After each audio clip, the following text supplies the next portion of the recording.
दोस्तों, कैसे हैं आप सब और आपकी खुशियों का क्या हाल है। पिछले 3 महीने से आप हर हफ्ते खुशियों के राज से वाकिफ़ हो रहे हैं। हमें यकीन है कि ये राज आपको ज़रूर ज़िंदगी में कहीं ना कहीं कुछ ना कुछ आपकी खुशियों में इजाफा कर रहे होंगे, है ना। थोड़ा सा मेरा भी कंट्रीब्यूशन, मुझे भी क्रेडिट दे दीजिए ताकि मैं भी खुश हो जाऊं।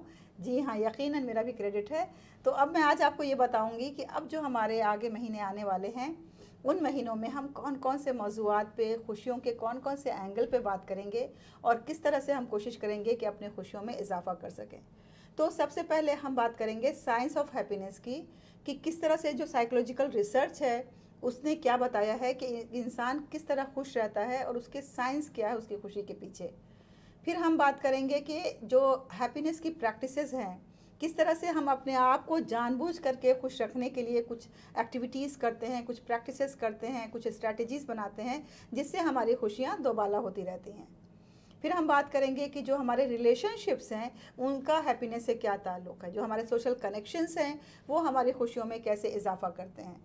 फिर हम बात करेंगे कि जो हमारा वर्क है और हैप्पीनेस है उसका क्या ताल्लुक़ है।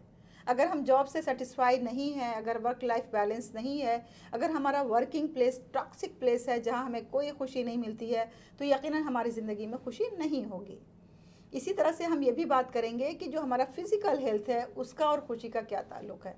अगर हम कमज़ोर हैं, लाचार हैं, बीमार हैं, हर वक्त सर दर्द, पैर दर्द, दिल दर्द लेके बैठे रहते हैं, तो यकीनन फिर हम खुश नहीं रह पाएंगे। तो इसलिए एक्सरसाइज, न्यूट्रिशन और हमारी वेलबींग भी खुशी में कंट्रीब्यूट करती है। फिर हम ये भी बात करेंगे कि जो हमारा मेंटल हेल्थ है उसका और खुशी का क्या ताल्लुक़ है। और अगर खुदा ना खास्ता किसी की ज़िंदगी में कुछ प्रॉब्लम्स हैं, कुछ मेंटल डिस्टर्बेंस है, कुछ स्ट्रेस, एंग्जाइटी है, तो हम उसे कैसे कोप करें ताकि हम अपनी खुशी को बरकरार रख सकें। इसके अलावा हम ये भी बात करेंगे कि जो कल्चरल पर्सपेक्टिव्स हैं उनका खुशी से क्या ताल्लुक़ होता है।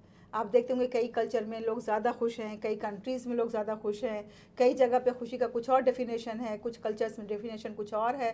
तो आखिर ये इस तरह से कल्चरल डिफरेंसेस कैसे हैं और उसके हिसाब से लोगों की खुशी पे उसका क्या असर पड़ता है।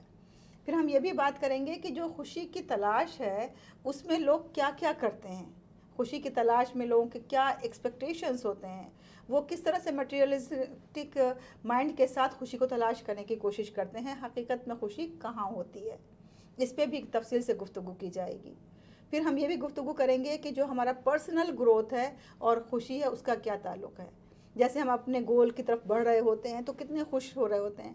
अगर हम अपने नीश को पाने की कोशिश करते हैं, उसमें चाहे जितनी भी जद्दोजहद करनी पड़े, तो हम उससे कितना खुश होते हैं। तो इस तरह से पर्सनल ग्रोथ और हैप्पीनेस का भी बहुत गहरा ताल्लुक़ है। फिर हम बात करेंगे कि जो एनवायरमेंटल फैक्टर्स हैं उनका खुशी का क्या ताल्लुक़ है, अर्बन और रूरल में भी खुशी का क्या ताल्लुक़ होता है, किस तरह से जो रिसोर्सेज हैं वो हमारे खुशियों पे असरअंदाज होते हैं, किस तरह से जो एडवर्सिटी है, एडवर्स सिचुएशंस है, उसमें कैसे हम खुशी हासिल कर सकते हैं, किस तरह से हम चैलेंजेस के दरमियान रेजिलियंस के ज़रिए खुशी हासिल कर सकते हैं।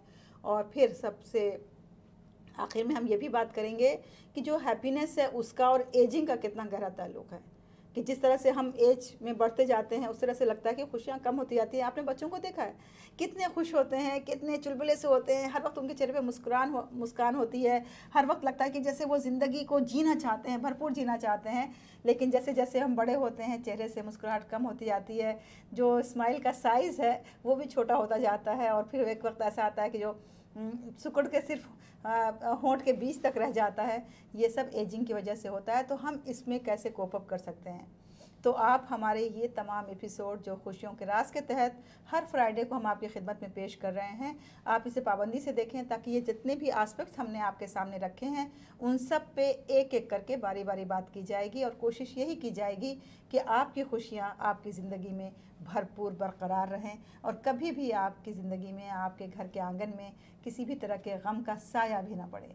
हमारी दुआएं आपके साथ हैं, आपको ढेरों खुशियाँ नसीब हों। अपना बहुत सारा ख्याल रखें। Take care and bye bye.